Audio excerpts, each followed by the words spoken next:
நண்பர்களே, 2000 ஆண்டுகளுக்கு முந்தைய தமிழகத்திற்கு உங்களை அழைத்துச் செல்லப் போகிறேன்.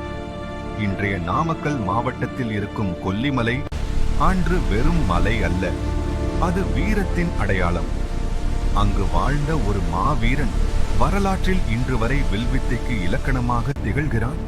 அவன்தான் வல்வில் ஓரி. இவனை பற்றி இதுவரை நீங்கள் அறிந்திராத பல மர்மமான உண்மைகளை இந்த பெரிய வீடியோவில் நாம் பார்க்க போகிறோம். வாங்க வீடியோவுக்குள்ள போகலாம். இந்த வீடியோ பிடிச்சிருந்தா லைக் பண்ணி ஷேர் பண்ணுங்க. நம்ம வீரத்தடம் சேனலை சப்ஸ்கிரைப் பண்ணுங்க. கடை 7 வள்ளல்களில் ஒருவனாக போற்றப்படும் ஓரி பிறப்பாலேயே ஒரு வேட்டுவக்குல இளவரசன்.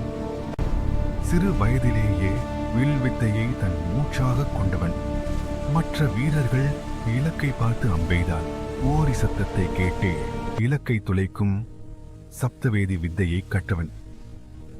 அவனது வில் சாதாரணமானதல்ல, அது மிகப்பெரியது மற்றும் வலிமையானது. அதனால்தான் அவனுக்கு வல்வில் ஓரி, வலிமையான வில்லையுடைய ஓரி என்று பெயர் வந்தது.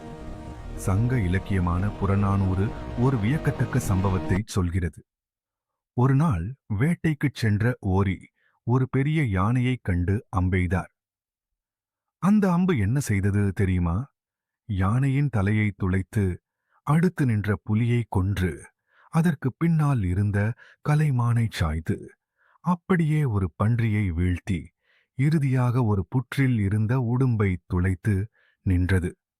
ஒரே ஒரு அம்பு, 5 உயிர்கள். இது ஓரியின் கை வலிமைக்குச் சான்று. மன்னனாக ஓரி மிகச் சிறந்தவன். கொல்லிமலை மக்கள் அவனை தலைவனாக பார்க்காமல் ஒரு தெய்வமாக பார்த்தார்கள்.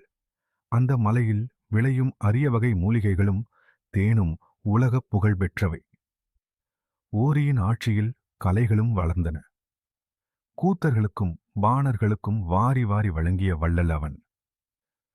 கொல்லிபாவை என்ற மர்மமான தெய்வச் சிலையை பாதுகாத்து வந்தவன் இந்த ஓரிதான். ஒரு குறுநில மன்னனின் புகழ் தமிழகம் முழுவதும் பரவுவதைக் கண்டு சேர, சோழ, பாண்டிய மன்னர்கள் பொறாமை கொண்டனர். முக்கியமாகச் சேர மன்னன் கொல்லிமலையை கைப்பற்ற துடித்தான். ஆனால் ஓரியிடம் இருந்த வில்வித்தைக்கும் அவனது மலைப்போர் தந்திரங்களுக்கும் முன்னால் மூவேந்தர்களால் நிற்க முடியவில்லை. பலமுறை தோற்று பின்வாங்கினர். நேருக்கு நேர் போரிட்டு ஓரியை வெல்ல முடியாது என்பதை உணர்ந்த சேர மன்னன் ஒரு சூழ்ச்சி செய்தான். மற்றொரு மாவீரனான மலையமான் திருமுடிக்காரி என்பவனை ஓரிக்கு எதிராக ஏவினான். காரியும் ஒரு பெரிய வள்ளல், பெரும் வீரன். அவனிடம் காரி என்ற மின்னல் வேக கருப்பு குதிரை இருந்தது. 2 தமிழ் மாவீரர்களை அவர்களுக்குள்ளேயே மோதச் செய்தனர் மூவேந்தர்கள். தமிழகமே நடுங்கும் வகையில் அந்த போர் நடந்தது. ஒரு பக்கம் வல்வில் ஓரியின் அம்பு மழை, மறுபக்கம் மின்னல் வேகத்தில் காரியின் குதிரைப்படை. வானமே இருண்டு போகும் அளவுக்கு அம்புகள் பறந்தன. போர் பல நாட்கள் நீடித்தது. இறுதியில் சேர மன்னனின் பெரும்படை உதவியுடன் காரி ஓரியின் அரணுக்குள் நுழைந்தான். வல்வில் ஓரி கடைசி வரை பின்வாங்கவில்லை. தனது வில்லை உயர்த்தி பிடித்தபடியே போர்க்களத்தில் வீர மரணம் அடைந்தார். அவர் மறைந்தாலும் அவர் ஆண்ட கொல்லிமலையைச் சேர மன்னன் காரிக்கே பரிசாக கொடுத்தான். ஆனால் காரி அந்த நிலத்தை தன் வசம் வைத்துக் கொள்ளாமல் மீண்டும் சேரனிடமே ஒப்படைத்தான். ஒரு மாவீரனை சூழ்ச்சியால் வீழ்த்திய வருத்தம் அவன் மனதிலும் இருந்திருக்கலாம். ஆயிரக்கணக்கான ஆண்டுகள் கடந்தாலும் இன்றும் நாமக்கல் பகுதியில் வல்வில் ஓரிக்கு விழாக்கள் எடுக்கப்படுகின்றன. அவர் காட்டிய வீரம், ஈகை இரண்டும் தமிழர்களின் இரத்தத்தில் கலந்தவை. வில்வித்தை என்றாலே நமக்கு தெரிய வேண்டிய முதல் பெயர் வல்வில் ஓரிதான். நண்பர்களே, வல்வில் ஓரியின் இந்த நீண்ட வரலாறு உங்களுக்கு பிடித்திருக்கும் என்று நம்புகிறேன். இது போன்ற இன்னும் பல மறைக்கப்பட்ட வரலாற்று மாவீரர்களை பற்றி தெரிந்து கொள்ள கமெண்ட்ல சொல்லுங்க.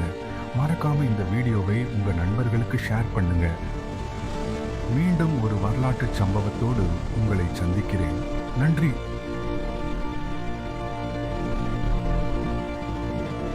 கொல்லிமலையின் சிங்கம் எங்கள் வல்வில் ஓரி, பகை நடுங்க வில் எடுத்தால் தீரும் ஓடி, ஒரு அம்பில் 5 விலங்கு வீழ்த்தியவன், மூவேந்தர் சூழ்ச்சியால் மண்ணில் சாய்ந்தாலும் வீரக்கதை என்றும் வாழும் எங்கள் ஓரி, தியாகச் சுடராய் எரியும் எங்கள் ஓரி, வல்வில் ஓரி வெற்றிவேல்.